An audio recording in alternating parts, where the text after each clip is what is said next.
हर इंसान अपनी लाइफ के अंदर बड़े मौके की तलाश में रहता है। वो चाहता है कि उसे कोई बड़ी अपॉर्चुनिटी मिले जिससे कि वो अपने आप को साबित कर सके, अपने आप को प्रूव कर सके। और जो बड़े मौके हैं वो रोज़ रोज़ नहीं मिलते हैं और हम इस तलाश में रहते हैं कि हमें कोई बड़ा मौका मिले और हम अपनी लाइफ के अंदर आगे बढ़ सकें। अगर आप माँ बाप हैं, आप पेरेंट्स हैं, तो अल्लाह ताला ने आपको एक जनरेशन को डेवलप करने का, एक नस्ल की तामीर करने का एक बहुत शानदार मौका आपको दिया है। अभी आपकी ज़िम्मेदारी है कि आप इस मौके का फ़ायदा कैसे उठाते हैं।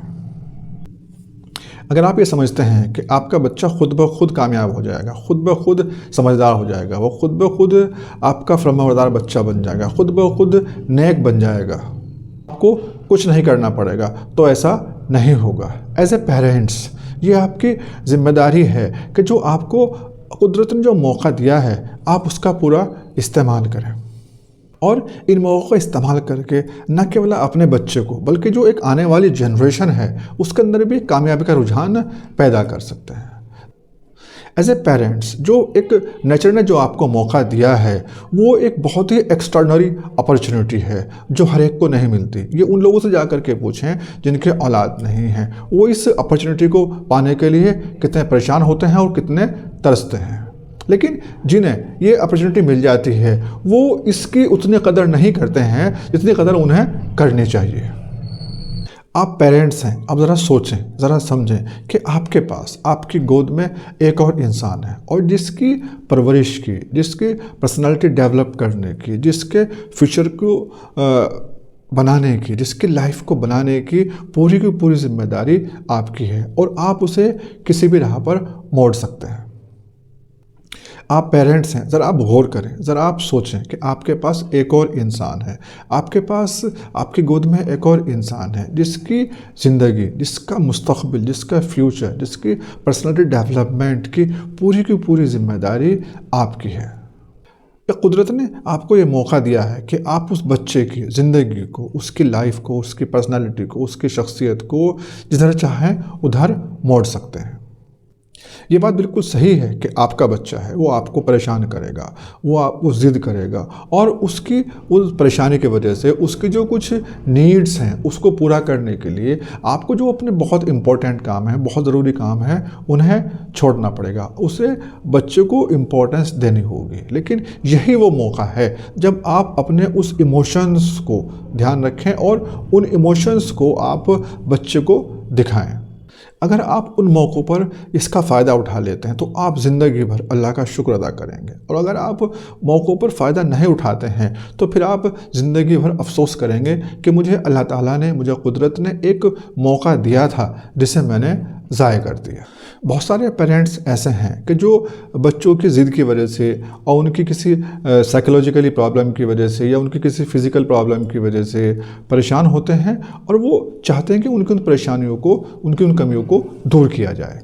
और जब वो उनसे सवाल किया जाता है उन बच्चों की कमियों के बारे में तो वो बच्चों की कमियों की एक बहुत लंबी फहरिस्त, एक बहुत लंबी लिस्ट पेश कर देते हैं। लेकिन जब उन्हीं पेरेंट्स से बच्चों की जो खूबियाँ हैं, कुछ क्वालिटीज़ हैं, उनके बारे में बात की जाती है तो बहुत सारे पेरेंट्स ऐसे हैं कि जो बच्चों की जो क्वालिटी हैं, जो बच्चों के अंदर खूबियाँ हैं उसको नहीं बता पाते हैं, बताने में नाकामयाब होते हैं या एक आध कोई खूबी उन्हें बता करके वो खामोश हो जाते हैं। देखिए, हर इंसान को दूसरों के अंदर कमियां दिखाई देती हैं, खूबियाँ नहीं दिखाई देती। बिल्कुल ऐसे ही पेरेंट्स को भी अपने बच्चों के अंदर सिर्फ कमियां दिखाई देती हैं, उनके अंदर खूबियाँ नहीं दिखाई देती हैं। देखिए, किसी भी बच्चे के अंदर, किसी भी इंसान के अंदर कमियां निकालना बहुत आसान है। आप ये बता सकते हैं कि इसके अंदर ये कमी है, इसने ये नहीं किया, इसने ये नहीं किया, इसने वो नहीं किया। लेकिन क्या करना चाहिए, क्या होना चाहिए, ये बताने में वो नाकामयाब रहते हैं। एक बहुत ही मशहूर कहावत है कि इंसान जो है वो गलतियों का पुतला है और ये बात बिल्कुल सही है। इंसान बहुत सारी गलतियाँ करता है, गलती करना इंसान की क्वालिटी है, ये कमी नहीं है, क्योंकि वो इंसान जो है वो कमी करके ही सीखता है। इंसान के अंदर ही ये क्वालिटी अल्लाह ताला ने दी है कि वो कमी कर सकता है, वो गलती कर सकता है, उससे सीख सकता है। देखिए, जितने भी लिविंग बीइंग हैं इंसान के अलावा, उनके अंदर ये क्वालिटी नहीं होती गलती करने की, गलती से सीखने की। इसीलिए वो आज भी वहीं हैं जहां वो 1000 साल पहले थे। आप शेर को देख लीजिए, आप हाथी को देख लीजिए, 1000 साल पहले वो जहाँ थे आज भी वहीं हैं। उनके अंदर किसी भी तरह का डेवलपमेंट नहीं हुआ है। एक इंसान ही वो है जिसने गलती की हैं, गलतियों से सीखा है और तरक्की की है, और आज जहाँ हैं हम वहाँ पहुँचे हैं। तो इसका मतलब ये हुआ कि गलती करना बहुत अच्छी बात है, लेकिन जो गलती है वो जानबूझकर नहीं होनी चाहिए। गलती सीखने के लिए होनी चाहिए, गलती समझने के लिए होनी चाहिए। इसलिए आप भी अगर अपने बच्चे को कामयाब बनाना चाहते हैं, उसे आगे बढ़ाना चाहते हैं, तो उसकी गलतियों को तलाश करना बंद करें, बल्कि उसके अंदर जो खूबियाँ हैं वो तलाश करें, जो उसके अंदर क्वालिटीज़ हैं वो तलाश करें, और उन्हें कैसे निखारना है ये देखें।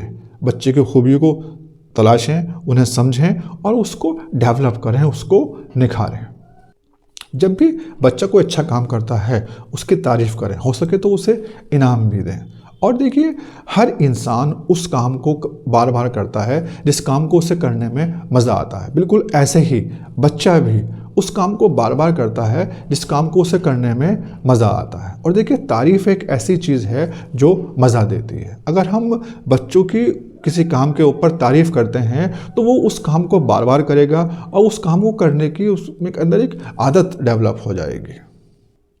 इस तरीके से एक एक करके बच्चे के अंदर कुछ जो अच्छी आदतें हैं वो डेवलप होंगी और वो उसके पर्सनालिटी के अंदर दिखाई देंगी। अगर हो सके तो बच्चों को छोटी छोटी जिम्मेदारी देना भी शुरू करें, क्योंकि जब बच्चे के ऊपर जिम्मेदारी आती है तो वो उसमें कुछ गलती करता है, उससे वो बहुत कुछ सीखता है। और उस जिम्मेदारी के अंदर जब उससे गलती हो जाती है कुछ, तो उसे समझाना है हमें कि बेटा इसको काम को ऐसा नहीं करना है, बल्कि इस काम को हमें ऐसे करना है। अगर आप सुबह शाम तक देखें तो बच्चे की तारीफ़ के बहुत सारे मौके आप तलाश कर सकते हैं। अगर बच्चा आपको पानी ला करके पिलाता है तो उसकी तारीफ़ कर दीजिए। अगर बच्चा आपको कुछ घर के अंदर काम करने में, अरेंज करने में आपकी हेल्प करता है तो उस काम के ऊपर उसकी तारीफ़ कीजिए। अगर बच्चा खुद से अपने शू पॉलिश कर रहा है, खुद शूज़ खुद साफ़ कर रहा है तो उसकी तारीफ़ कीजिए। अगर बच्चा अपनी अलमारी को सही कर रहा है, उसके अंदर कपड़े सही तरतीब से लगा रहा है तो उसकी तारीफ़ कर दीजिए। बच्चा अगर शाम को सही टाइम पर सो रहा है और सुबह को खुद अपने आप टाइम से उठ रहा है, स्कूल के लिए तैयार हो रहा है, तो इस काम के लिए बच्चे की तारीफ़ कीजिए। अगर बच्चा आपको कोई अच्छी बात सुना रहा है, आपसे अच्छी बातें कर रहा है, तो बच्चे की उस काम के उसकी तारीफ़ कीजिए। लेकिन एक बात आप ध्यान रखें, आपको जो तारीफ़ करनी है वो बच्चे की नहीं करनी है, बल्कि बच्चे के काम की करनी है। अगर मान लीजिए अगर बच्चे ने अपने शूज़ खुद साफ़ किए हैं तो उसकी तारीफ़ हमें काम ही करनी है कि बेटा आपने आज शूज़ बहुत अच्छे से साफ़ किए हैं। अगर बच्चे ने अलमारी अपने सही से लगाई है तो उसकी अलमारी लगाने की तारीफ़ कीजिए। अगर बच्चे ने अपना होमवर्क सही किया है और टाइम से किया है तो उसके जो होमवर्क किया है उसके उस काम की तारीफ़ करें। अगर बच्चा गलती करे तो ये एक बहुत ही इम्पॉर्टेंट सवाल है कि देखिए, जो बच्चा है वो जो तारीफ़ के काम तो कम करता है, अच्छे काम तो कम करता है, लेकिन जो गलती हैं उससे वो ज़्यादा हो जाती हैं या वो बदतमीज़ी ज़्यादा करता है। इसमें एक बात ध्यान रखें आप कि देखिए, जो बच्चे से गलती होती है वो गलती करता नहीं है, उससे वो गलती हो जाती है। और उस गलती होने की दो वजह हैं। पहली वजह तो ये होती है कि उसे उस काम को करने का सही तरीका मालूम नहीं है, या फिर वो उस काम को किसी नए तरीके से करने की कोशिश कर रहा था, इसकी वजह से उससे गलती हो गई है। अगर अब बच्चे से गलती इस वजह से हो रही है कि उसे उस काम को करने का तरीका नहीं मालूम है, तो फिर हम उसे सही तरीका बताएं। और अगर उसके अंदर वो कोई एक्सपेरिमेंट कर रहा था तो बच्चे को समझाएं कि जो इसमें आप एक्सपेरिमेंट कर रहे थे, इस काम को आपको ऐसे ना करके आपको इस काम को ऐसे करना था। और जब बच्चा गलती कर रहा है तो उसमें आपको कुछ चीज़ों का ध्यान रखना है। जब बच्चा गलती कर रहा है तो उसके रिएक्शन क्या होना चाहिए, उसमें आप उसका सही तरीका क्या होना चाहिए। देखिए, जब बच्चे से गलती हो रही है, बच्चे ने गलती कर दी है, तो आप उसे मुंह से मना करें या फिर अपने चेहरे पर ऐसे इमोशंस लाएं कि बच्चे को ये एहसास हो कि जो मैंने काम किया है ये मेरे पेरेंट्स को, मेरे माँ बाप को अच्छा नहीं लगा है। आप बच्चे पे गुस्सा करें, लेकिन वो जो गुस्सा है वो एक्चुअल में गुस्सा नहीं होना चाहिए, वो केवल एक दिखावटी गुस्सा होना चाहिए। और उस गुस्से के अंदर नफ़रत का इजहार तो बिल्कुल भी नहीं होना चाहिए। उससे बच्चे की जो एक सेल्फ स्टीम है वो बिल्कुल भी हर्ट नहीं होनी चाहिए। बच्चे की किसी गलती की वजह से, किसी कमी की वजह से हमें इंसल्टिंग वर्ड तो बिल्कुल भी नहीं बोलना चाहिए, हमें उसे जलील तो बिल्कुल भी नहीं करना चाहिए। उससे बच्चे का सेल्फ कॉन्फिडेंस और सेल्फ स्टीम हर्ट होता है। बच्चे ने कोई गलती कर दी है और आपने उसे मना किया, लेकिन फिर भी वो बार बार उस गलती को दोहरा रहा है। अगर बच्चा बार बार एक गलती कर रहा है तो फिर हमें उसे इग्नोर करना चाहिए, क्योंकि ऐसा बच्चा इसलिए कर रहा है क्योंकि वो आपकी अटेंशन चाहता है। और अगर आप उसकी उस गलती के ऊपर जो तवज्जो देना बंद कर देंगे तो बच्चा उस गलती को करना अपने आप बंद कर देगा। बच्चे की किसी गलती के ऊपर मारपीट करना सबसे लास्ट स्टेज है, और अक्सर वो पेरेंट्स बच्चे के साथ में यह हरकत करते हैं जो समझदारी से मसले को हल नहीं कर सकते हैं, क्योंकि उनके अंदर समझदारी नहीं होती है कि उस किसी मसले को हल कर सकें। तो उन्हें सबसे ईजी ये लगता है कि वो उठा करके बच्चे की पिटाई कर दें। और अगर हम बार बार बात बात पर बच्चे की पिटाई करते हैं तो इससे बच्चा जो है बहुत ही ज़िद्दी हो जाता है और ढीठ हो जाता है। उसके ऊपर फिर किसी भी बात का, ना मारपीट का, ना समझाने का बिल्कुल भी असर नहीं होता है। तो अल्लाह ताला ने ये जो आपको इतना एक शानदार, इतना बड़ा मौका दिया है एक जनरेशन की डेवलप करने का, एक नस्ल की तामीर करने का, इस मौके को आप अपने हाथ से न जाने दें, इसका फ़ायदा उठाएं।